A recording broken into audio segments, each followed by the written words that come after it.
Good morning, Coach. Fair assumption that you're going to make some changes to your roster here tonight. Colin White's available.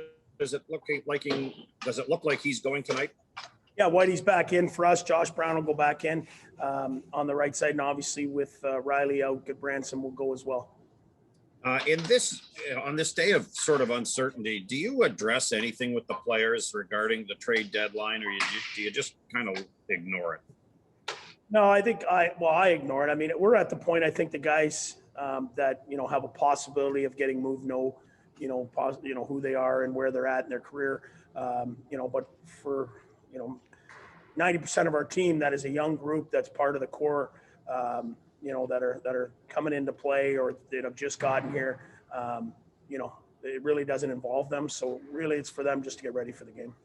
Any one key in particular that you have to focus in on to try and beat Winnipeg? Oh, I mean, they're top to bottom. They're built to win now. I don't know if they're doing any more moves today, but if you look at that team, right on through the lineup, that's a playoff team and a team that has as good a chance as any to win a Stanley Cup. It's a hard thing to do, and a lot of things have to come together. But that team's ready to win now. It's a great experience for our guys to see, especially down the stretch here. Some of these teams that are built to win now, we're going to watch maybe one of these teams win the Stanley Cup, and we're going to get to play them down the stretch, and we're going to get to see how much improvement we got to do. We'll go to Bruce Garriock at Post Media.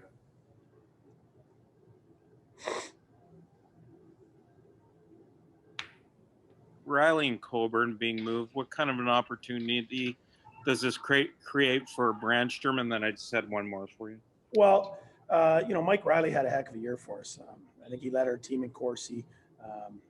He really, changed his game and was good in all areas. So that's a big hole for us. But also part of the process here is giving an opportunity, to Brandstrom down the stretch here and some guys up front as well. To really get some minutes and to see where they're at and what they have to work on going forward. So it's good for Mike and certainly good for Kobe, who's been an unbelievable professional here off the ice and a guy that, people won't see, but what he did in the gym and the way he took care of himself, is a lasting impression on our young guys and a great guy that we brought in here. So we wish them both nothing but the best, but for our group going forward, it's going to provide some more minutes. Against, like I said, some of these teams, might win a Stanley Cup. So we're going to see where we're at and be a good judge of that here down the stretch. Just, you spoke about some young guys up front. Would you anticipate that Alex Formanton will be here the rest of the season now, given that you're giving young players a chance? Yes, he will. Pierre had talked to me when he got called up that he was going to give him till the deadline and then make a decision if we thought it was a better opportunity for him to finish the year in the American League, or is he contributing enough and developing enough here? And you want to make sure he gets enough puck touches and enough, opportunity to keep him here. You don't want to, stagnate his growth. So we made the decision, and Pierre made the decision that he'll finish the year with us. We're going to continue to work with him and develop him, and he'll join our group of young guys here as we go and continue to get better. Kyle Bukoska, Sportsnet. Hey, DJ, just wondering, with Pinto and Bernard Docker out there this morning, is the plan still to get a full practice in before they get into game action, or has that plan changed at all? Well, there's no guarantee when they're going to get in. It's we want to get them in at least a practice, and it might be a week or so. You don't know how they adjust in a practice tomorrow to systems and what kind of shape. I mean, they've been off for a week. They're young guys, a week to 10 days, and maybe even longer because, they lost out. They wouldn't have been skating. So it's not fair to them until they get up to NHL speed, which is a big step from college hockey. So we're going to put them in a spot to succeed, but at some point we're going to see them. Mark Broussard, Loudois. Coach, Matt Murray looks like he's getting closer and closer. Any chance that he backs up tonight, and why keep going with Forsberg? Well, we're going to continue to work him. He's as close as he's been. I'll talk to Berkey as to his availability. Forsberg saw some grade A chances the other night against Toronto. Too much. It's not on him. He's played some good games, and at this point, he has the best save percentage amongst any of the goalies we have. So, we're going to continue to go with them for now, and we'll wait to see when Matt Murray's ready. Ken Warren, Post Media. Yeah, hi DJ. You mentioned you got Colin White back. Just what kind of a difference does that make for your depth to have him right smack dab in the middle of the lineup for a game against Winnipeg, which is clearly loaded down the middle? Well, he's a real NHL player that's been through the growing pains of rookie and the ups and downs of being in and out of the lineup. And since he's played, with that line of him, Paul, and Dadenoff has been real solid for us. They've created offense. They can take face-offs. There's a lot of things that Whitey brings to our team. Brings energy, locker room, the whole thing. Whitey's really done a nice job this year, and you can see we're a different team without him. So it'd be good to have him back. Ian Mendez, The Athletic. Just one question for you, DJ, and that would be how can Artem Zub's game maybe complement Eric Brandstrom here? Zuby does his thing. Zuby defends. He plays hard. He makes little plays.